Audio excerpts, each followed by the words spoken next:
par ķīmiskām trasēm? Ko tu zini? To, ka mūs īmē? Nu, kas tur notiek tautas kangarātā? Kāpēc nenotiek žurkas skrējiens? Savā laikā bija interesanti tur, no tā loga. Lakstiņāns parādīja fakultus. Tautai, fakts, ze tautai. Un tautai ap dvēseli palika ļoti silti. Tās ir tās garās strīpes, kas ir redzams aiz lidmašīnām lidojās ilgi nedzīstošās. Tas notiek izplūdes gāzēm. Tās nav izplūdes gāzes, tā ir dezinformācija. Dolgopolo, kāds dzīv? Dolgopolo, ko zini par ķīmiskām trasēm? Ko?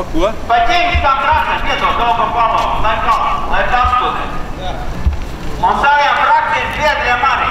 Jo jums noteikti būs skropus pozīcija, un šeit ir konkrēti iedots materiāls, lai jūs varētu viņiem iespraukt politiski līdz aknām, lai galvu negrozās.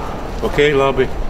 Čigān, reģini, savā laikā tu dabūsi 25 pletnus cirtienus, pie pulvertorni, uz blokus kā soli. Varbūt uzreiz ejam. Zaķi, ir kaut kā jāmaksā nodokļi, ne? Un Urbanovičs, no tev tur nekāds opozīcija nesanāk. Tā ir butaforija. Jo tu neatbalsti Ivetu Grigulu. Un tagad mums ir tā savu prezis, jā? Jautājums, ko viņš zina par ķīmiskām trasēm? Rīkojums numur 2. Tā neko viņš nezina ārši. Labdien, es atvainojos. Varbūt jūs arī?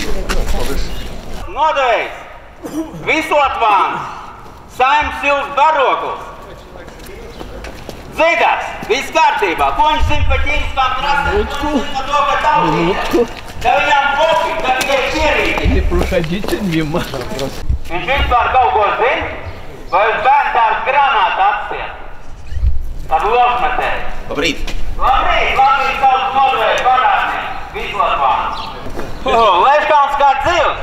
Nu, veicīt ielai. No 2 reiz par 200, par ķīmiskām trasēm. Vispār kaut ko zina?